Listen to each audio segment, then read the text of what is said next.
Hello, I'm Annette Young and welcome to the 51%, a show about women reshaping our world. In this edition, we're focusing on the upcoming American presidential election. We take a look to see if white women who voted for Donald Trump back in 2016 are deserting him this time around. Also, I'll be talking to Amanda Becker, the Washington correspondent for the 19th News, a website on gender and politics, about whether there is such a thing as the female vote. And once again, a record number of women are running for national office in America this year, including a rise in the number of women of colour. But first, and as the United States prepares to vote in a new president, it's near impossible to predict the result. But white women living in American suburbia could indeed tip the balance. They're the mothers who voted for Donald Trump last time, but have been left angry and disappointed. In fact, only days ago, the American president was lamenting his souring support among suburban women voters, begging them during a rally to like him. I ask you to do me a favor. Suburban women, will you please like me? Remember? Please. So how will they vote this time? Delano D'Souza has more. Suburban women voted for Donald Trump 4 years ago, but things aren't so definitive this time around. We went to meet two women in different pockets of the country. Nin Bell lives in Philadelphia's suburbs with her two teenage sons. In 2016, she chose Donald Trump after watching him on The Apprentice. I had no clue that that it would have been this bad. 47 days from now, we're going to Nin believed Trump would grow into his new role, but became disappointed as time went by. He's arrogant, definitely aggressive. It was his businesses and it was the way that he was and the way that he carried himself, so it didn't really affect me, and now that he's your president, it does. Doubts have also begun creeping into America's more affluent suburbs, like here in Minnetonka near Minneapolis, where lifelong Republican Mary Anderson lives. Donald Trump's handling of the coronavirus pandemic has placed her on the fence. I was desperate for leadership. This is the biggest crisis since 9/11. I saw George W. Bush stand on the rubble and talk to the firefighters with his heart. He brought our country together even for a short time. Trump just is not equipped to do that. Despite her current hesitations, Mary says Trump's presidency wasn't all bad. For sure. I think he did some good things for the economy, and I think that unemployment was low. These women aren't sure of the alternative. Vice President Biden has given me no tangible evidence of what he is going to do. He sits there and said, he's awful, vote for me. Well, that's not enough, really. I don't think there's a decent choice in here. I think that your viewers should look on us with pity right now. This is a horrible situation. We need compassion. It's voices like these which will likely shape the election's outcome in November. Joining me now is Amanda Becker, the Washington correspondent for the 19th News and an American website reporting on gender, politics and policy. Amanda, thank you so much for being with us. These are unprecedented times, and given the extraordinary uncertainty, it's hard to believe any of the polls, but demographics are showing that more and more younger women will be voting this time around. How much is that going to affect the outcome of the election? Well, women in general are going to decide the outcome of not only the presidential election here, but which party controls the Senate, the Republicans or the Democrats. Much like we saw women drive the Democratic takeover of the House of Representatives in 2018. All of the suburban areas and states kind of outside of major cities or the exurban areas, that was a really driving place for some of these Democratic women to win in 2018. And we're seeing these same women in the suburbs and the exurbs really, poised to decide this election. In some states, we're seeing as much as a 20-point gender gap in terms of who women prefer for president this year. So given what you've just been saying, is there such a thing as the female vote? You know, women are more complicated than that. There are conservative women here in the United States. There are liberal women. There are a lot of moderate women. There are women who don't really like to engage in politics that much. We do vote at higher rates than men.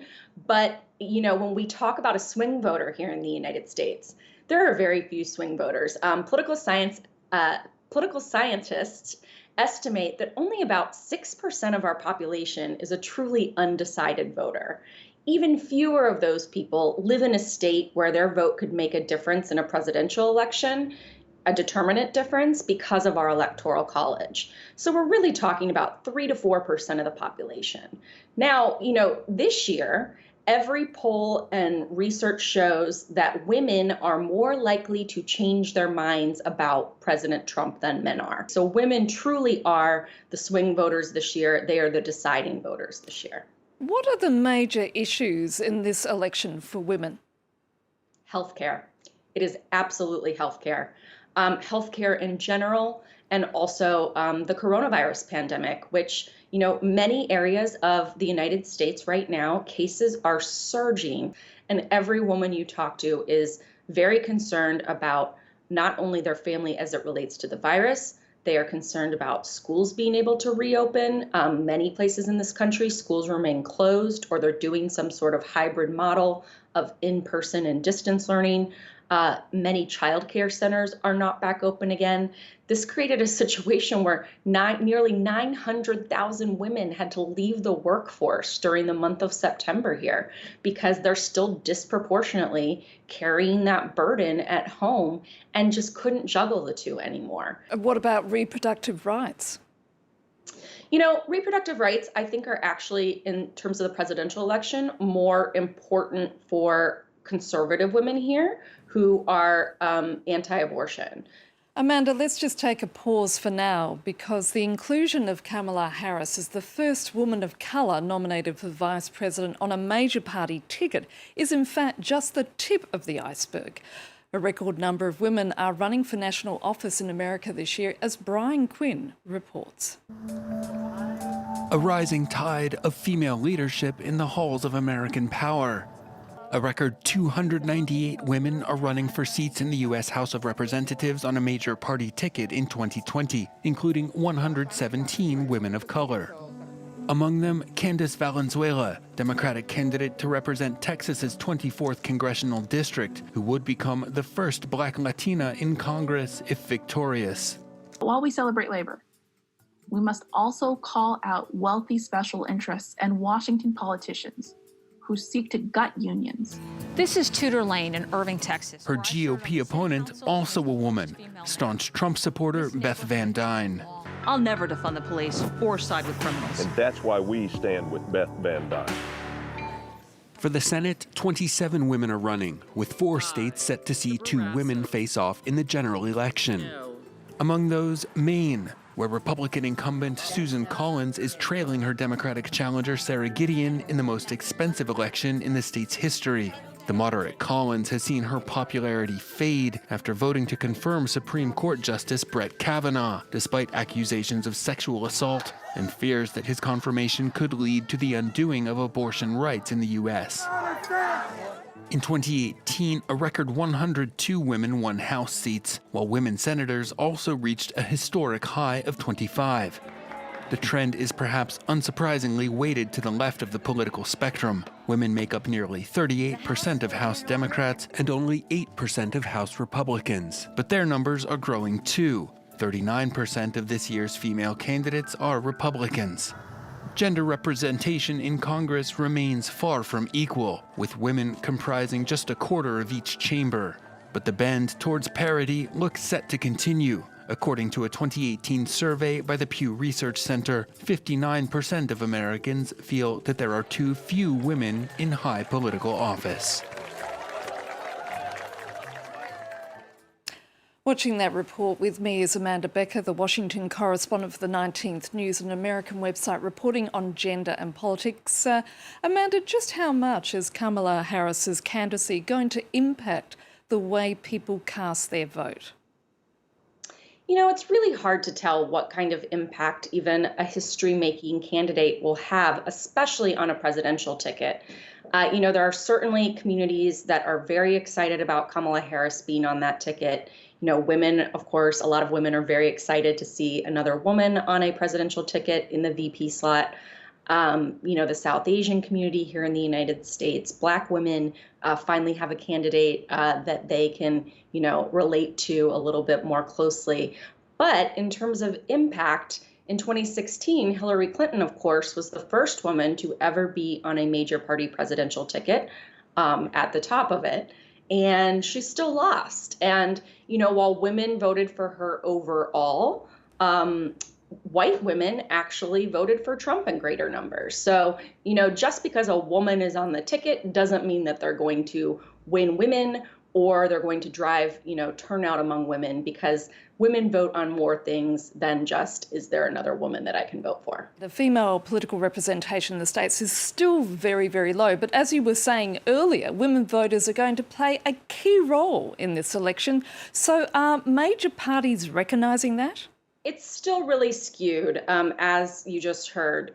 Of those women on the ballot, most of them are Democrats. There's twice as many Democrats on ballots this year as Republican women. The Republicans have increased their numbers, but a barrier that the Republican Party is up against here is that they like to talk about how they don't get into so-called identity politics. So why should you be supporting someone just because of something about their identity, such as being a woman? Why should you be encouraging them for that reason?